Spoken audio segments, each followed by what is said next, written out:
Hello everyone, welcome back to my channel. This is doctor Vidisha.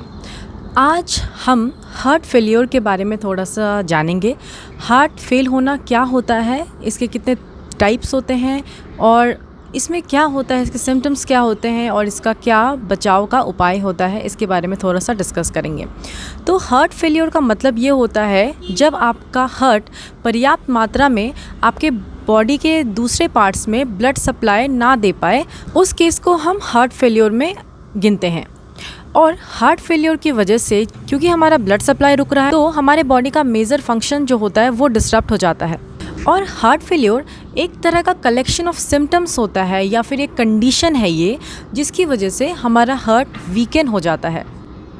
मतलब हमारे heart की मांसपेशियां कमज़ोर हो जाती हैं। जैसे मैंने कहा कि हार्ट फेलियर में कुछ लोगों में हमारे हार्ट की जो पंपिंग कैपेसिटी होती है वो कम हो जाती है, तो जो हमारे बॉडी में ब्लड सप्लाई है वो कम हो जाता है।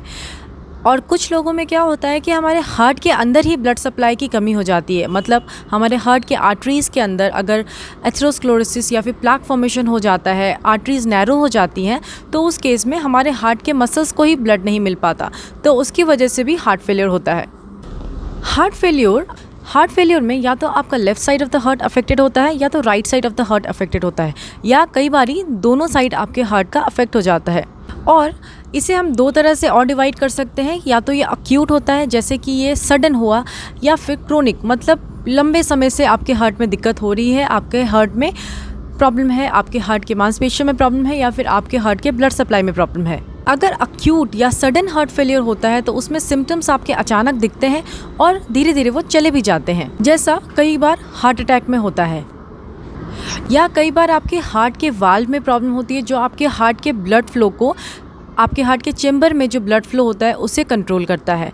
और क्रोनिक हार्ट फेलियर जो होता है उसमें आपका जो सिम्टम है वो लगातार कई दिनों से या कई महीनों से आपको या कई सालों से आपको दिख रहा है, और ये जो सिम्टम्स होते हैं ये बहुत जल्दी जाते भी नहीं हैं, या सिम्टम्स जो है विद टाइम इम्प्रूव नहीं होते। एंड जो मोस्टली केसेस होते हैं हमारे हार्ट फेलियर के वो क्रोनिक टाइप ही होते हैं। और मोस्टली ये देखा गया है कि मेल्स हार्ट फेलियर से ज़्यादा अफेक्टेड होते हैं। एंड हार्ट फेलियर एक सीरियस मेडिकल कंडीशन होता है जिसमें आपको ट्रीटमेंट की ज़रूरत होती है, और अगर आपको टाइमली ट्रीटमेंट मिलता है तो लॉन्ग टर्म रिकवरी के जो चांसेस होते हैं वो बढ़ जाते हैं और कॉम्प्लिकेशंस कम हो जाती हैं। तो अगर आपको हार्ट फेलियर का कोई भी सिम्टम्स दिखाई देता है या आपको महसूस होता है तो आपको अपने डॉक्टर से इमीडिएटली बात करनी चाहिए। तो अब बात करते हैं सिम्टम्स ऑफ हार्ट फेलियर। क्या सिम्टम्स होते हैं हार्ट फेलियर के? इसमें पहला सिम्टम होगा थकावट। मतलब आप थोड़ा भी काम करेंगे तो आपको थकावट महसूस होगी, या फिर आपको सडन वेट गेन जैसी प्रॉब्लम हो सकती है, भूख नहीं लग रही है, या फिर लॉन्ग टर्म आपको कफ की प्रॉब्लम रह रही है। हार्ट पैल्पिटेशन, मतलब आपको खुद आपके हार्ट की धड़कन सुनाई देती है, आपको सांस लेने में तकलीफ, शॉर्टनेस ऑफ ब्रेथ हो सकता है, या फिर एब्डोमिनल पेन आपको हो सकता है, पेट वाले एरिया में आपको दर्द हो सकता है, या पेट वाले एरिया में स्वेलिंग हो सकता है, एब्डोमिनल स्वेलिंग जिसे हम बोलते हैं। इसके साथ साथ आपको लेग में या फिर एंकल में स्वेलिंग आपको दिखाई दे सकती है, या आपका जो नेक का वेन है वो आपको ज़्यादा प्रोमिनेंटली दिख सकता है। ये कुछ सिम्टम्स होते हैं हार्ट फेलियर के। अब बात करते हैं हार्ट फेलियर के कारण क्या क्या हो सकते हैं। तो हार्ट फेलियर जो होता है वो मोस्टली सेकेंडरी रीजंस की वजह से होता है। जैसे इसमें पहला होता है आपका कोरोनरी आर्टरी डिजीज़, जिसमें आपके हार्ट की आर्टरीज जो होती है वो नैरो हो जाती है, जिससे कि ब्लड एंड ऑक्सीजन सप्लाई आपके हार्ट को अच्छे से नहीं मिल पाता, जिस वजह से हार्ट फेलियर होने के चांसेस होते हैं। दूसरा कंडीशन होता है कार्डियोमायोपैथी, जिसमें कि आपके हार्ट के मसल्स में प्रॉब्लम होती है एंड इससे आपका हार्ट वीक हो जाता है। या फिर कॉन्जेनाइटल हार्ट डिजीज़, जो कि आपको बर्थ से कोई हार्ट डिजीज़ है, कोई हार्ट की प्रॉब्लम है, उस केस में हो सकता है। हार्ट के वाल्व में कोई प्रॉब्लम हो सकती है, या फिर आपके हार्ट का जो बीट है वो इरेगुलर होगा, जिसको हम एरिथमिया बोलते हैं। हाई ब्लड प्रेशर हो सकता है, एम्फाइजिमा हो सकता है, जो कि एक लंग्स का डिजीज़ होता है, जिसमें जो आपके एयर सैक्स होते हैं वो ढीले पड़ जाते हैं। डायबिटीज़ के केसेस में हार्ट फेलियर का चांसेस बढ़ जाता है। इसके साथ साथ आपको अगर थायराइड बहुत एक्टिव है, ओवर एक्टिव थायराइड के केसेस में प्रॉब्लम हो सकती है। HIV हो गया, कुछ फॉर्म ऑफ अनीमियाज हो गए, या फिर आप कैंसर ट्रीटमेंट ले रहे हैं, या आपको अल्कोहल की आदत है, अल्कोहल मिसयूज़ आप कर रहे हैं, उस केसेस में हार्ट फेलियर होने के चांसेस बढ़ जाते हैं। तो हार्ट फेलियर की अगर मैं बात करूँ तो इसके टाइप्स क्या क्या होते हैं। तो जैसे मैंने कहा कि आपका लेफ़्ट साइड अफेक्टेड हो सकता है, राइट साइड अफेक्टेड हो सकता है, और दोनों साइड अफेक्टेड हो सकता है। तो अगर आपको लेफ़्ट साइड अफेक्टेड होता है, जिसको लेफ़्ट साइडेड हार्ट फेलियर बोलते हैं, ये मोस्ट कॉमनली देखा जाता है। इसमें क्या होता है, आपका जो बॉटम लेफ़्ट साइड का जो पोर्शन होता है जिसको कि हम लेफ़्ट वेंट्रिकल बोलते हैं, और ये लेफ़्ट वेंट्रिकल में जो ब्लड होता है वो पूरे बॉडी में आपको ब्लड पंप करता है थ्रू योर हार्ट। अब अगर लेफ़्ट वेंट्रिकल आपका वीक है और उसकी पंपिंग एफिशिएंट नहीं है तो आपके पूरे बॉडी में एफिशिएंटली ऑक्सीजन सप्लाई नहीं होगा और ब्लड सप्लाई नहीं होगा।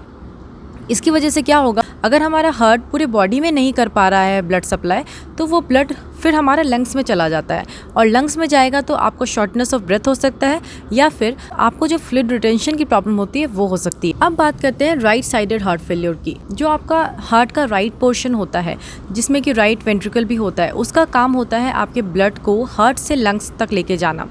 अब अगर हमारा लंग्स तक ब्लड नहीं पहुंच पा रहा है एफिशिएंटली, अगर हमारा right side of the heart efficiently काम नहीं कर रहा है, तो right side of the heart में प्रॉब्लम हो सकती है। और ये बेसिकली इसलिए होती है क्योंकि जब हमारे left side of the heart में प्रॉब्लम होती है तो उसकी वजह से हमारे राइट साइड के ऊपर ज़्यादा प्रेशर पड़ जाता है, और ये प्रेशर जब पड़ता है तो वो अपना काम एफिशिएंटली नहीं कर पाता। इसकी वजह से हमारा जो लंग्स होता है उसमें ब्लड जमा होने की प्रॉब्लम शुरू हो जाती है, ब्लड एक्यूमुलेट होगा, तो उसकी वजह से जो रिटेंशन की प्रॉब्लम होती है, फ्लूइड रिटेंशन की हमारे लोअर एक्सट्रीमिटीज़ में, एब्डोमेन में, वो प्रॉब्लम आपको देखने को मिल सकती है। इसके अलावा जब आप बीपी मेज़र करते हैं तो आप सिस्टोलिक और डायस्टोलिक दो मेज़रमेंट देखते हैं, जैसे 120/80, तो ऊपर वाले को हम सिस्टोलिक बोलते हैं और नीचे वाले को हम डायस्टोलिक बोलते हैं। तो इसे भी हम इस तरह से भी डिवाइड कर सकते हैं, आपको सिस्टोलिक हार्ट फेल्योर है या डायस्टोलिक हार्ट फेल्योर है। तो पहले पर बात करते हैं डायस्टोलिक हार्ट फेल्योर की। डायस्टोलिक हार्ट फेल्योर में जो हमारे हार्ट का मसल नॉर्मल होता है उससे स्टिफर हो जाता है हमारे हार्ट का मसल, मतलब उसमें टाइटनिंग हो जाती है और वो उतना इलास्टिक नहीं रहता हमारे हार्ट का मसल।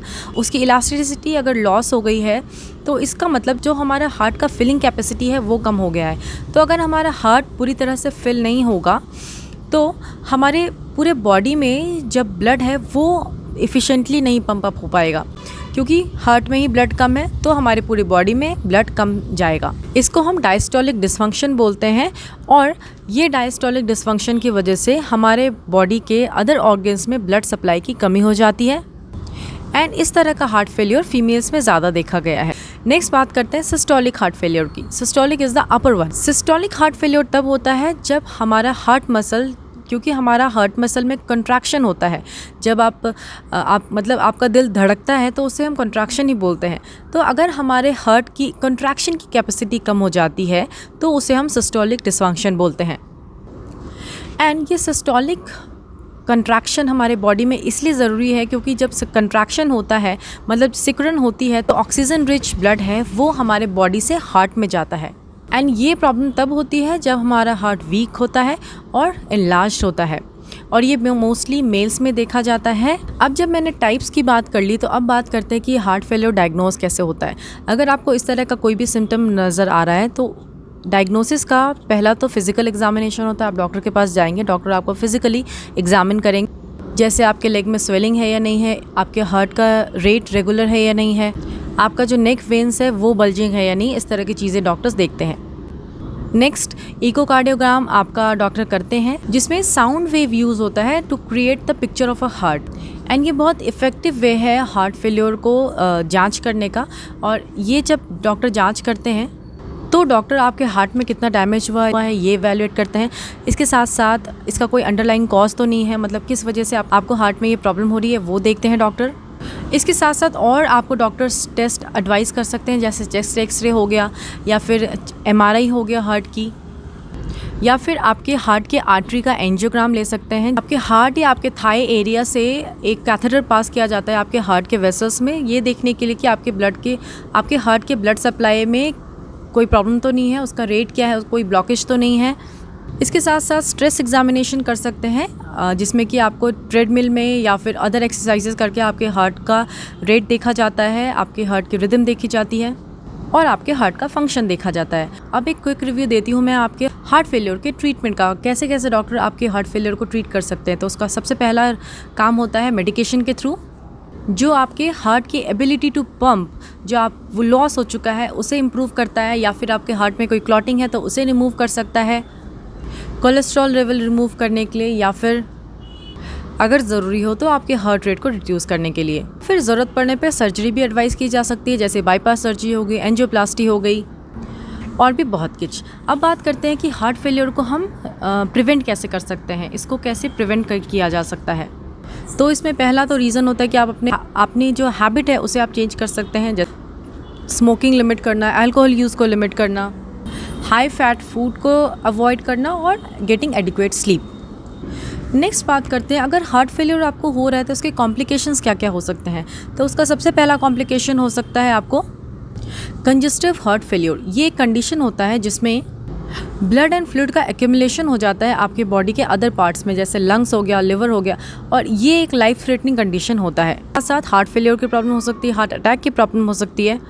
तो जैसे मैंने कहा कि हार्ट फेलियर एक लॉन्ग टर्म डिजीज़ होता है, ये मोस्टली क्रोनिक होता है, तो इसका जो टाइमली ट्रीटमेंट होता है ये बहुत ज़रूरी होता है, जिसकी वजह से आगे कॉम्प्लिकेशंस को हम प्रिवेंट कर सकते हैं। बट इंस्टेड अगर आपका हार्ट फेलियर टाइमली ट्रीट नहीं होता है तो उस केस में आपको बहुत सारे कॉम्प्लिकेशंस का सामना करना पड़ सकता है, और इसकी वजह से आपका हार्ट का मसल इतना वीक हो जाता है कि इसे ट्रीट करना थोड़ा मुश्किल हो जाता है।